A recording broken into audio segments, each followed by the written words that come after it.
From New York, we're glad you're with us. Pretty beautiful sunny day today. Mid-70s is what our high will be. And you can tell that the folks in Times Square are digging it because they're all out and about. But we welcome you to the AFA Today studios. Kevin McCulloch, your faithful, just, plunky little servant here every day, and grateful for the opportunity to be. And I'm grateful that Michelle Irwin made her time available to be with us because I feel like it's important that we have that discussion. Were you satisfied? Were you not satisfied? A school board that responds to the concerns of its citizens, I think, is a good thing. It's a good demonstration that accountability and the democratic way of life is actually working in a culture, which is somewhat unusual, even in America these days. So I was glad that she was willing to come on. 888-589-8840 if you want to chat about that, 888-589-8840. There is news that I want to get to, and it has to do with the overnight violence in Egypt. I don't know if you saw any of the horrific footage of some of the demonstrations.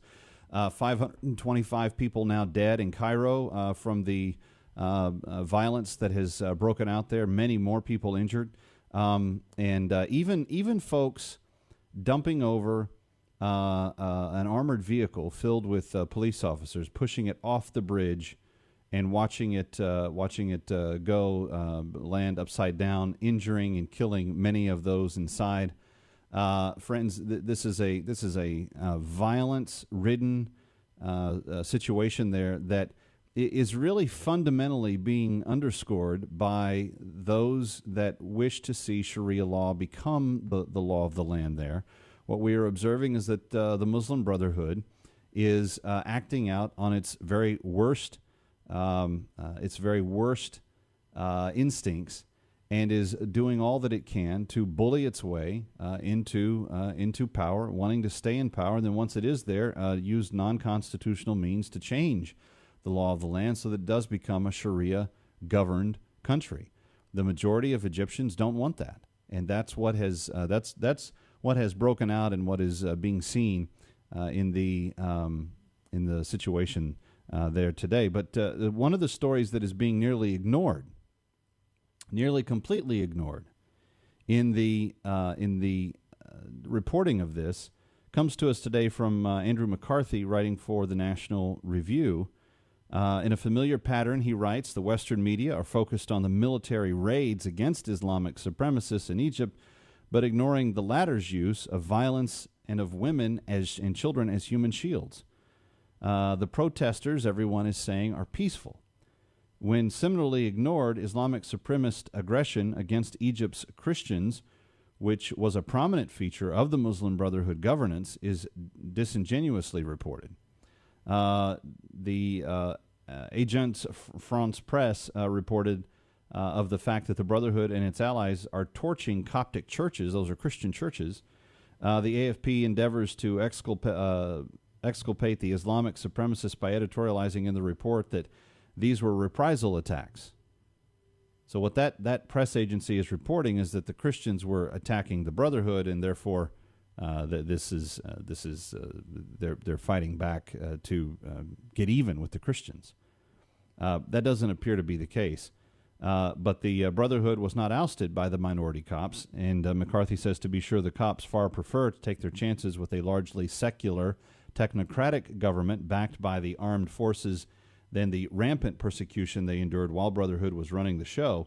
But it is the army, not the Copts, who ejected Morsi, and AFP tries to obscure this by recounting that the Coptic Church backed Morsi's removal, with Patriarch, the Pope of their church, Tawadros II, appearing alongside Army Chief General Fattah al-Sisi as he announced the military coup. So what we see is that the Brotherhood is not retaliating against Christians. Islamic supremacists are persecuting Christians, which is what they do in Muslim-majority countries, writes Andrew McCarthy. It's a good read. I'll post it to the AFA Today Facebook page today. But the violence there, the Christians that are actually there are the ones that are being most persecuted, most overlooked by the press, and the least protected by those that are involved. But that, not being reported. Only thing that's being reported is how much Muslim Brotherhood protesters are losing by way of rights. Meanwhile, they're shoving vehicles off of high bridges filled with law enforcement officers in the process, and then celebrating the fact. I mean, think about it this way. They are all Egyptian, right? Is there some degree of love that goes beyond my ability as an American to only love other Christian Americans? If a Muslim school was bombed in America and all the children in that school died, I would be equally sad for the welfare of those families and for what those families are going through. Muslims endure greater amounts of violence and murder by other Muslims than they do any other group that is in the organized world. What we're talking about is an ideology that seeks to obtain its will at the suppression of all others at all costs. And I think that's one of the reasons why the Christian Coptics would prefer a secular government than to have one that is akin to dictatorship, but on a theologically bullying basis. Let's go back to the phone. Some of you want to weigh in on the textbook and the interview. Kenny is calling from Oklahoma. Kenny, you're up next on AFA Today. Welcome. Kevin McCulloch here. Glad you're with us.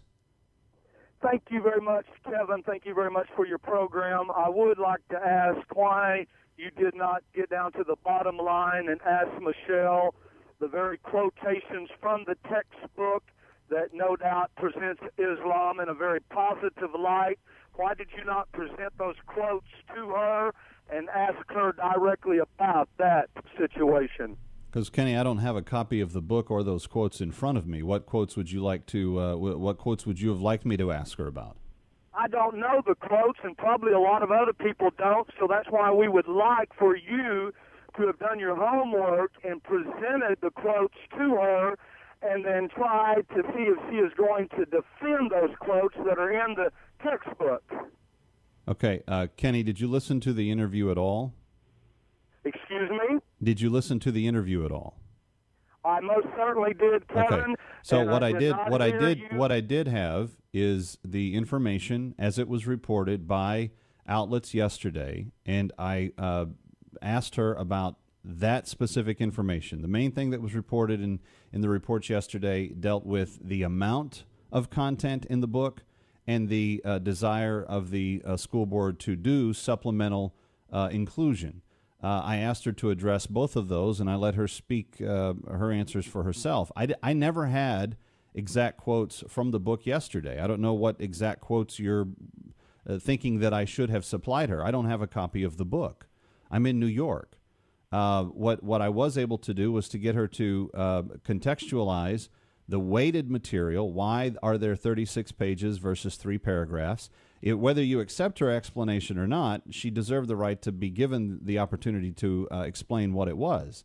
And as people are responding to it, particularly those in Florida, if there continue to be problematic issues with the book, I would love for a parent to copy for me some of the pages that are objectionable and send them to me. Let me research them myself. But I don't have the 9th grade textbook, and this is an issue, as she pointed out, that just began to rear its head on Tuesday.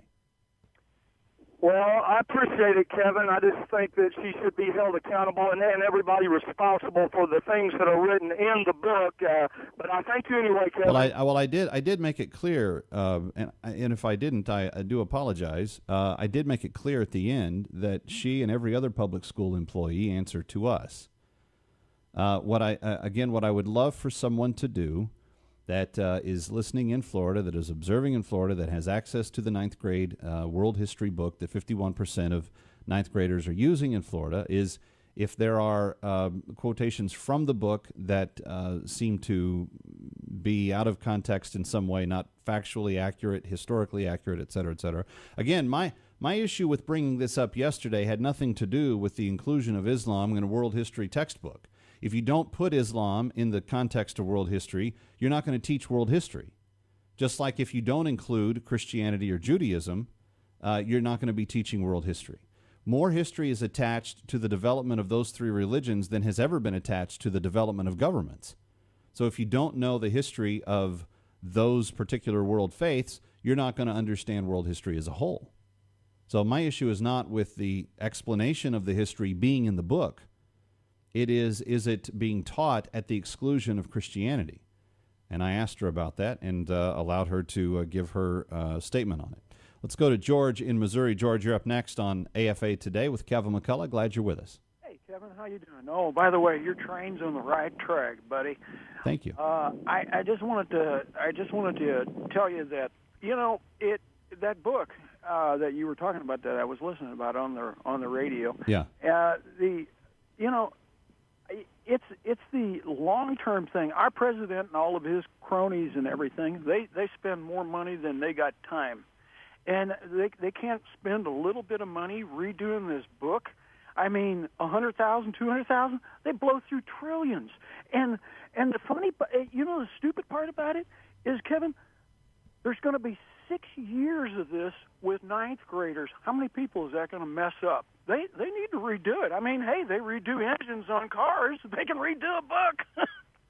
Yeah, except, and I want to make this clear, the president pay for the it. president doesn't have anything to do with what Floridians choose to pick for their curriculum. So and this is where I just want to make it really clear, in light of the last two comments, that we are a citizen-run government. We are a citizen-run society. Floridians need to be the ones, not President Obama, not George in Missouri or someone else in Texas or somewhere. You need to be involved in your local school district. You need to be involved in the curriculum selection of your local schools. My ankle biters are only 3 and 10 months, but I'm already getting involved in what the local schools here have to say about a wide variety of subject matters here and where we live. Why is that? Because I don't want to wait until they are actually in those grades studying those curriculums to exercise my voice and what I want to see happen in those classes while they're going through the school system. If they go through the school system, there's a very good possibility we will be taking advantage of a Christian school or of a homeschool situation, but that doesn't mean that I shouldn't still be involved. And you can make little cute jokes, and you can say, President Obama goes through trillions of dollars. Well, yeah, he does. That's not the taxpayers' problem in Florida. And to just say, go redo this, is to say to the government, spend more money to go get it done. Maybe folks don't want anything referencing Islam in the public schools. You're welcome to request that. But you're not going to study world history accurately without the inclusion of it. My beef yesterday is don't put it in there at the exclusion of Christianity, and I think 36 pages for one and 3 paragraphs of the other is not balanced. And I asked Michelle about that. I don't really accept her answer. What if a kid doesn't go through the 6th grade program?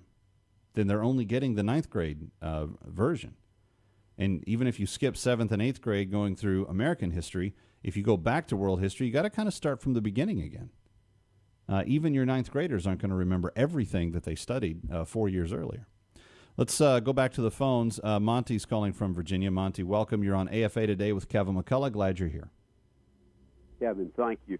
I did, being in Virginia, did pry into a little bit of the Broward County behavior. And I just want you to know, Kevin, I have been blessed to have taught every grade from preschool into business college and even Christian private schools, military schools, and so forth.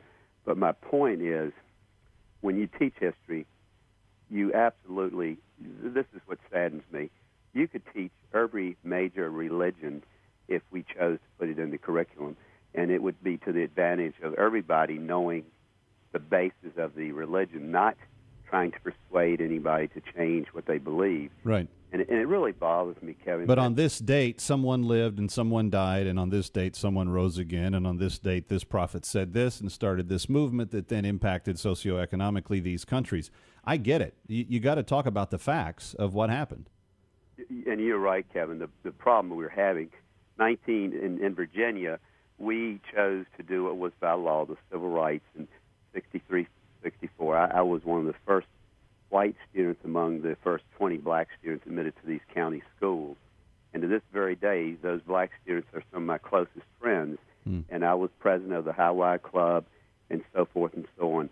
today it's appalling to think that we're even worried about whether we can speak Jesus or God's name. And we know Monumental represents the story about the Pilgrims as Kirk Cameron, presented it. And it is a wonderful implication of how this country actually was started without government intervention when necessary. Yeah, no, I agree with you. And what's interesting about that is that though our founders did not have great faith in government, they did have great faith in God. And you cannot say, for instance, that America was not founded or brought to success to the level that it was, absent religion being part of the discussion, and absent faith being practiced, absent the morals of that faith system influencing everyone that was being touched by it. You just can't make that claim. It doesn't work that way. It's AFA Today. I'm Kevin McCulloch. I'm grateful that you're with us. The website is afatoday.com. That's actually the Facebook page, afatoday.com. We're coming right back on AFR Talk. Don't go away.